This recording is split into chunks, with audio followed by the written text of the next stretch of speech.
Selamat siang Melisaka. Hari ini kita mantau di Balai Desa Soko Karantowo, Desa Soko Karantowo, Klaten. Hari ini monitor Kamis siang tanggal 21 November 2024. Ini tahun 2024 ini Desa Suko, pemerintah Desa Suko masuk desa anti korupsi peringkat 2 se-Kabupaten Klaten.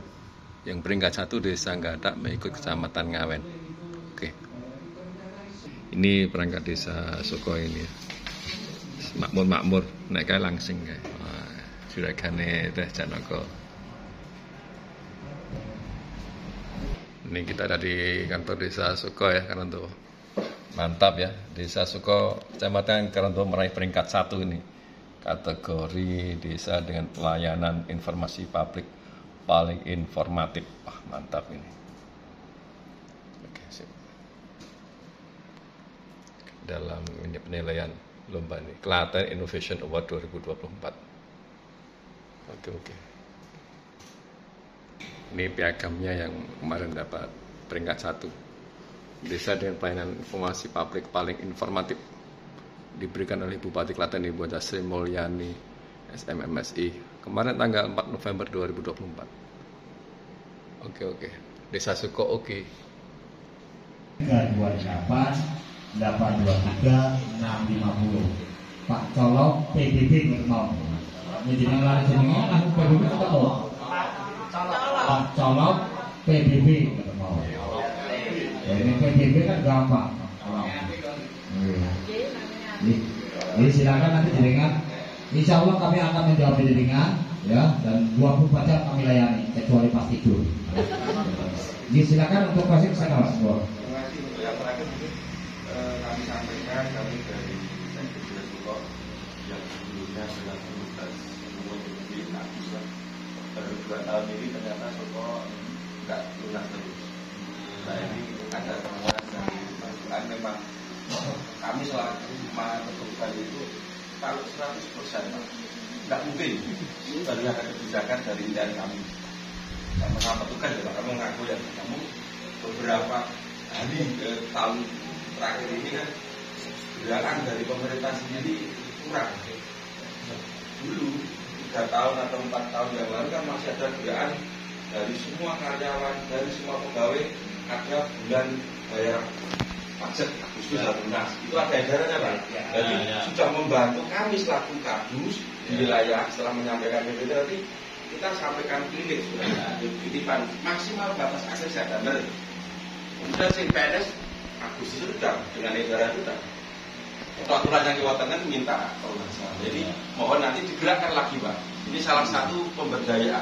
Kemudian yang kedua mungkin ya namanya apa ya, pemungut punya nyali sendiri. Sampai hari ini setelah kita proses ini di BPD semua masuk 70% Pak per hari ini. Kemudian kendala yang kami alami mungkin Pak Bayan yang baru ini juga. Yang pertama, Sokop dikuasai luar daerah itu berkisar 20-25% tak milik Pak, khususnya tanah, sawah dan tegal. Kemudian setelah diatur mungkin lupa, ada Pak Yuli, lali lah ngerti nih. Sekarang kan zamannya online, sing karangannya bayar BPD di sana bisa. Dan itu perlu cross check datanya masing-masing antara bank dengan Pak Bayan dengan yang pemilik. Setelah kita validasi seperti itu. Kemudian yang kedua, yang ketiga juga ada tokoh-tokoh mungkin yang perlu pemahaman. Pengen sertifikat jurang bayar, maka sertifikat tidak ada Pak. Saya sadar tahun 2001 itu masih punya tunggaan, walaupun sudah lunas di situ. Tapi warga zakat kampung ngakui aku jadi tunggaan ke Pak Bayan kepada sekarang kurang lebih 1 tahun. Pak Bayan baru ini sudah 2 tahun. Nilainya tidak sedikit Pak itu, hampir 3 juta. Ya, gitu. Itu masuk akal. Apa yang disampaikan Pak Budi tadi, atau Pak Samin, sanksinya apa? Kemudian kami juga akan menegaskan kami izin dengan BPD seperti dulu.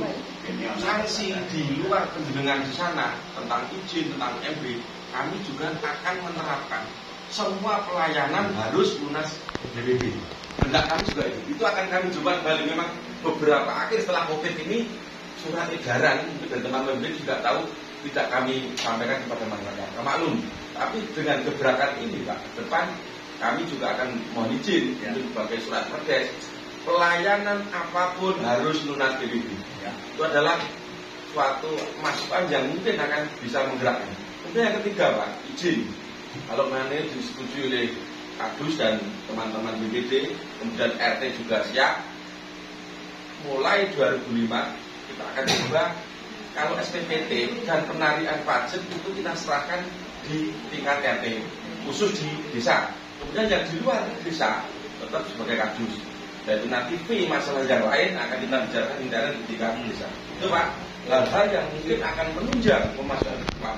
Mohon maaf, 2 tahun ini super untuk carry, tapi sebelumnya saya 30 tahun nggak pernah ada tunggaan. Itu karena nyali dan kebijakan saja. Nek kon 100% tak telok gayanya sopo. Mulai Pak bayar Pak 30 tahun tadi itu. Terima kasih Pak. Mungkin menjadi bahan 3 poin yang pertama untuk yang terakhir khususnya pelayanan lunas BP itu harus sepemahaman dengan BPD dan masyarakat umum yang perlu. Kemudian pelayanan di sana otomatis lewatnya di sana. Terima kasih Pak. Assalamualaikum warahmatullahi wabarakatuh. Tadi Pak Sekdes Pak Subhana. Iya, matur Pak Kacari. Pak Subhana.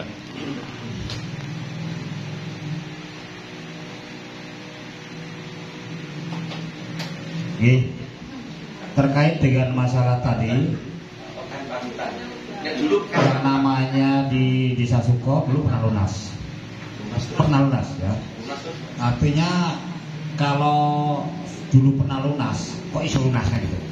Kok iso lunas? Nah sekarang kok saking lunas ya, itu kan perlu dievaluasi ya. Ya. Saya kira kalau ganti petugas tidak masalah. Yang penting sistemnya itu tetap dipertahankan, gitu. Yang kedua tentang pekan panutan, sampai saat ini belum saya cabut SK-nya.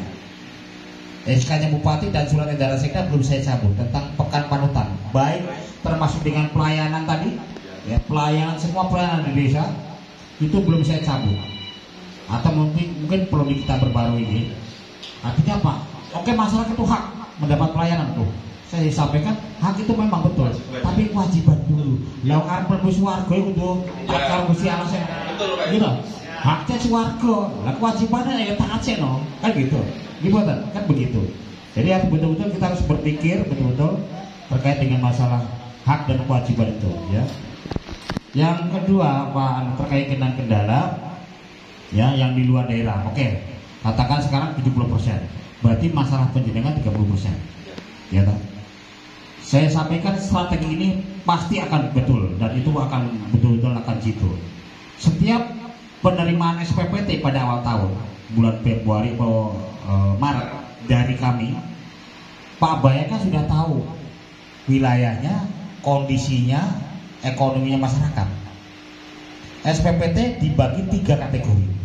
Yang pertama adalah SPPT yang mudah. Lah mudah siapa kan? Oh, kayak bayarnya gampang. Dampak positifnya apa Pak? Kalau penjenengan sing nyekel mudah sih, realisasi bagi hasil juga gede. Transfer yang desa ya lebih cepat, lebih gede. Itu efek positif bukan negatif. Yang mudah sikat. Jadi SPPT iki mudah, sedang dan sulit. Jenengan aja mikir sing sulit, orang aku mikir sing mudah dan sedang. Mudah sikat sih, bagus sih sedang. Kenapa saya sampaikan sedang? Karena prinsip atau pemikiran orang itu berbeda-beda. Lawang kilo jatuh temponya September Mei diyoya, gitu benar? Iya banyak, tapi nggak usah. Sing penting itu setahun bayar, kategori sedang. Kenapa saya bilang saya penting setahun bayar? Berarti setelah September ada denda. Dendanya 1%. Kalau sekarang dulu 2%, sekarang 1%. Setiap bulan 1%. Tapi kan tidak ada masalah. Oh ini bebas denda sampai dengan 31 Desember. Kategori sedang.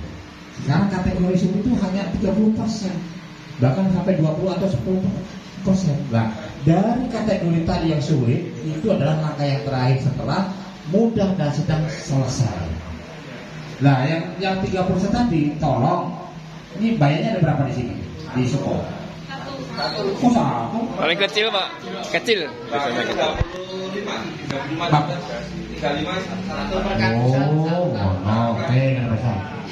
Artinya begini, coba Pak Bayan dalam setahun dengan ambil sampel aja atau inventarisir 10 SPPT saja. 10 SPPT yang bermasalah tadi. Kan kategori sulit. 10 itu kira-kira masalahnya apa? Apakah tidak ditemukan objeknya? Apakah tidak ditemukan pemiliknya? Apakah double? Dan seterusnya. Nah 10 diambil, jadi dengan rekap, labekan SPPT-nya, diajukan kepada kami, ke BPKPAD. Pak, nyuwun solusi. Nah 10 kuwi nek tahun ini dijoke, kita selesaikan, tahun depan tidak akan muncul lagi. Nah sisa tahun ngarep jopo meneh 10, suwe-suwe entek. Ini tergantung kita. Lah nek beda meneh kalau sih tidak temukan pemiliknya itu lain. Jadi kategori yang luar daerah. Luar daerah ini setahun nunggu masalah apa? Nek nganti 2 tahun 3 tahun baru masalah. Dan ini masalah nganti 2 tahun muncul, baliknya nyanggun aku. Biar nanti kami yang nagih. Ojo dilipuk yang sorokan. Ngono enggak terus. Nggih, kok buka des kok pengpongan ora tau lunas. Kalau ada masalah sampaikan. Saya sudah buka layanan itu 24 jam kecuali tidur, ya. Yang kedua, silakan pekan panutan PBB itu harus dijalankan, ya. Minimal perangkat desa kudu lunas. Perangkat desa kudu lunas. Contoh saya kemarin sudah keras pencairan bagi hasil triwulan kedua, aku ora gelem tanda tangan. Ora tak cairke nek perangkat desa durung bayar sih. Ono sing arep demo, Pak. Heran mriko. Wah, Pak, acara ini kepala desa arep duduknya ke BPKD. Arep apa? Protes apa? Karena bagi hasil triwulan kedua tidak cairkan. Kapan? Ya tau kok saiki tanteni wae. Malah tak baliknya warga lho, kepala desa dong protes gara-gara bagi hasil tak cairke. Tak balike. Oh, berarti warganya butuh. Ternyata itu ditutup nang desa, nggo bayar PBB iki ngono. Mesti pikiran macam-macam. Kata lho. Jadi jangan sampai nanti masyarakat tahu loh, bayarnya urung bayar dan lagi nang nang ngopo. Nah ini tadi. Gimana? Kita kosong berpikir nyari katanya kok. Ya ora izin, gimana? Nah, itu tolong nanti silakan triwulan kedua tahun 2025 cukup harus sudah bayar. Untung saya tidak memperlakukan triwulan pertama. Triwulan pertama lunas repot kan. Nah, aku pakai longgar. Triwulan pertama orang pakai syarat C, rasa lunas rowo. Tapi triwulan kedua lunas kita cari triwulan pertama kan lucu. Ya, itu. Jadi yang kedua, silakan nanti dulu rakonasi dengan BPD-nya. Kalau mau melibatkan RTW tidak ada masalah. Tapi alasannya harus jelas. Mengapa harus dilibatkan RTW? Kan gitu. Itu yang pertama. Yang kedua, kompensasinya apa nih RTW nanti dilibatkan? Kalau mesti kan takon loh. Daerah dia takon loh. Longkar melakukan melu mongol kok nyampe bareng mereka apa-apa ya. Ya kan itu pasti. Selamat siang Pak. Bapak ya. Bapak Colop selaku apa ini? Selaku narasumber. Dinasnya di mana Pak? Dinasnya di BPKPAD Kabupaten Klaten. Sebagai analis pajak. Sampai hari ini sudah berapa persentase pajak warga Klaten? Kalau untuk khusus di Desa Suko Karangdowo 70%. Terus yang wilayah lain 26 kecamatan ada kendala apa Pak mungkin?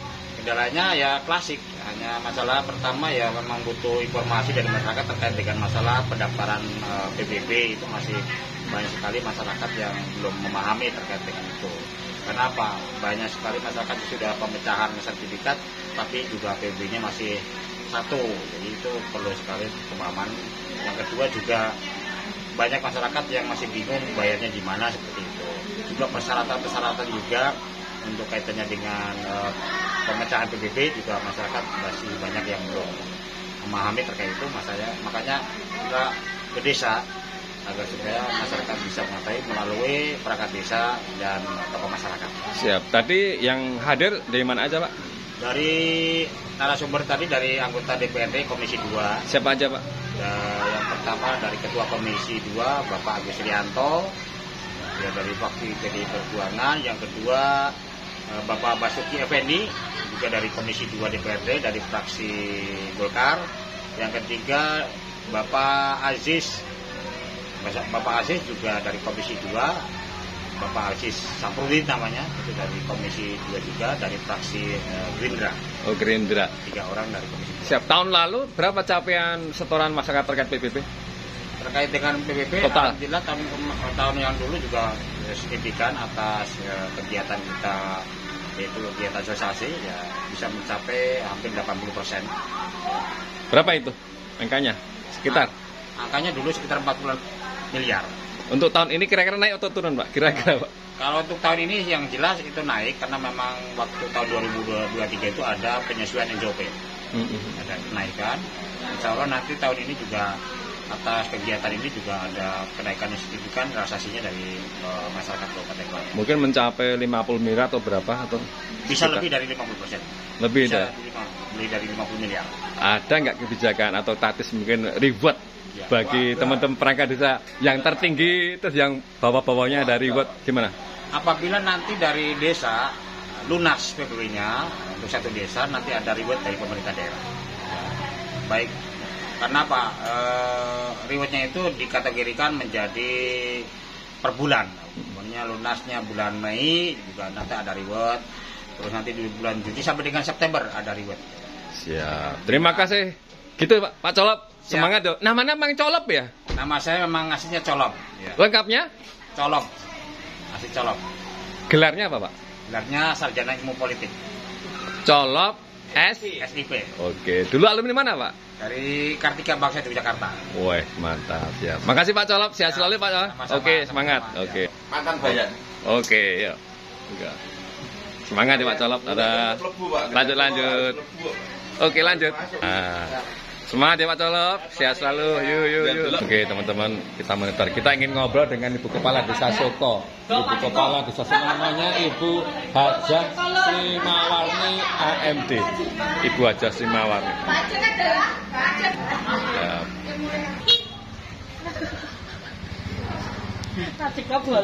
Oke, selamat siang Ibu. Siang. Ibu Kepala Desa Soko, Ibu Hajah Simawarni AMD.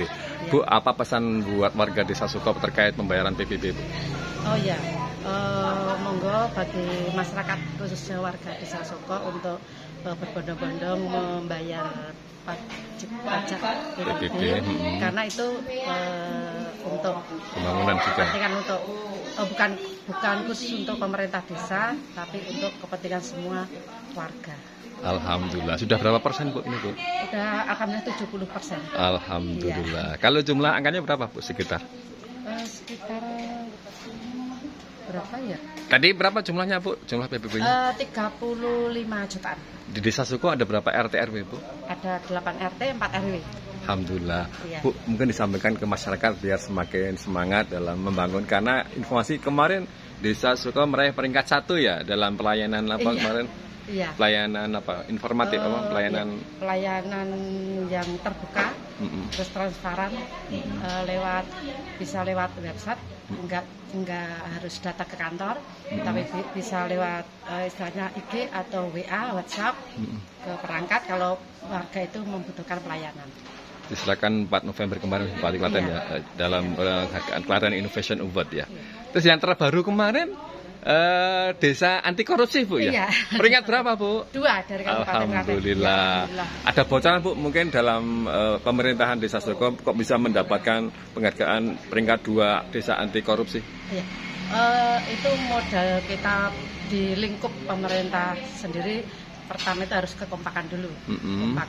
Terus harus ada saling. Jadi kita saling membantu untuk lancarnya pertama pelayanan dan kegiatan administrasi. Jadi saling mengingatkan, itu kunci yang utama. Siap. Pokoknya stop corruption ya, Iya. stop korupsi ya. Iya. Ya. Terima kasih Bu Kades, sehat selalu Bu ya. Amin, Tetap semangat Bu ya. amin. Oke, Desa Soko Yes. berani jujur hebat.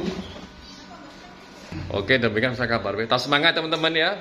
Oke, semangat, tingkatkan pelayanan PBB. Semangat Pak Sekdes. Pak Sekdes Soko, yang paling gendut dhewe iki lho. Mas, last statement. Apa pesan buat masyarakat terkait bayar PBB? PBB adalah menjadi kewajiban yang sangat hakiki karena kesadaran kita demi untuk mewujudkan imbangan masyarakat membangun desanya masing-masing sebenarnya. Tanpa PBB desane? PBB desa ya tidak akan berkembang. Oke, siap. Makasih Pak Kades Suko, Pak Subana. Semangat. Semangat. Semangat ya. Oke, Desa Suko. Yes. Oke.